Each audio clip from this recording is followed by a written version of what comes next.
What's up everyone? In this video I'm going to be walking you through my favorite setups for the upcoming week, kind of creating a game plan with you. Keep in mind this is a big week, we got some big data coming out. FOMC is on Wednesday. Hopefully you all are inside Team Bull to trade that with me. But before we get started, be sure you subscribe to my channel, click that thumbs up button, and click that bell icon so you do not miss out on any of my upcoming videos.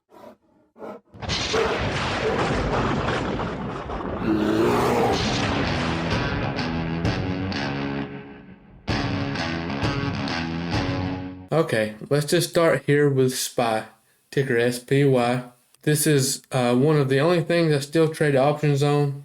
This is one of my favorite ETFs to trade options on. I trade this regularly, as we all do inside Team Bull. Had some amazing trades on this. I have a video talking about how I trade this, a couple actually. I'll leave them in the description, my strategy.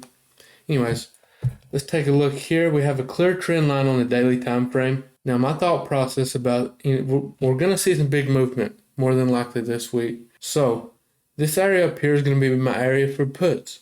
It is supply around this 410, 411 area. Now, let's talk about something we're going to see early in the week.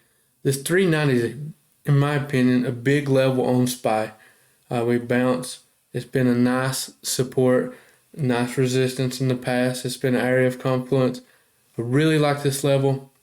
Now, for my scalpers, this could be a nice place to bounce some ES, take a quick scalp off that to the upside. But when we fail this, I'm going to be looking to go short on SPY with put options. We do have some room to the downside, and that's kind of my game plan on SPY. Now, let's take a look at ES. This is what I trade when I'm trading futures. As you can see here, we have this huge channel on the daily. We are in a current uptrend, as you can see. And how do you identify an uptrend? I cover this in my videos, but I'm going to go over it real quickly. See this high, this high? We've made a higher high and we made a higher low compared to this low. And we continue to do so. Another higher high, we'll count this as a higher low. So if we fail this, I think we have some room to the downside. If you want to trade ES instead of trading SPY based off my SPY levels, you can do so. Just be sure you know how to manage that sort of trade. Now, on to my favorite stock setups for the upcoming week. First on the list is Netflix. As you can see here, we're in an uptrend on the daily. So my thought process, I'm going to look to catch it off a bounce off that higher low around this 311 area. Looks good for calls. Probably keep stop loss 60 cents at maximum below 310 for a stop out of this. Unless you're swing trading, then you can hold a little more. Or this is a gap fill. This at 33.2, this is when the gap on the daily is completely filled. And this could act as a nice reject level. So keep that on watch for puts. If we break above that, obviously you want to get out because we're going to continue up.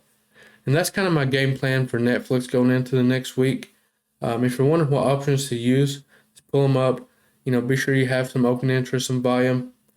Also, I like to go when I'm trading, especially day trading, scalping. I like to go the closest strike at the money. So, right outside the money is what I'm looking for. Second stock on the watch list, AMD. We fell below this 20 SMA. We look as though we have a small bear flag we're breaking out of. Below 68.2 looks good for puts. If you're looking for a better entry, you can possibly wait till we pull back near 9 EMA or 20 SMA on the daily time frame here. Me personally, I'll probably scalp it below this level for a day trade. Me personally, I'll probably scalp it below 68.29 for a day trade. We do have quite a bit of room. I believe if we fail this level and we can build below it, I believe we'll see that 63.4 area in the near future. Probably not same day. Should happen rather quickly. Keep in mind, a lot of these levels could get destroyed due to FOMC. There's going to be a lot of weird movement. I always tell people I like to trade lighter leading up to the minutes or leading up to FOMC. And when FOMC hits, that's when I do, the majority of my trading. And I said that to say this. Be sure you have a strategy for FOMC. It is higher risk.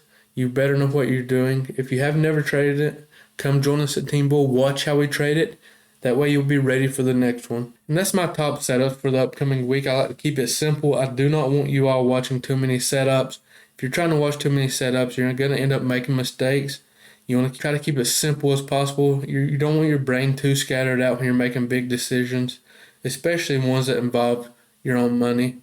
I hope you all like this video. Again, please hit that thumbs up button for me. It really helps me out. If you have any questions, always feel free to reach out to me. If you're interested in funded trading accounts, the ones I use to trade futures, I'll leave a link in the descriptions. Be sure to use my code Grizzly. You get like a discount. I'm an affiliate with them. I really like their platform. I use it daily. I have multiple accounts linked together. Yeah, appreciate you all for watching, and I'll see you next time.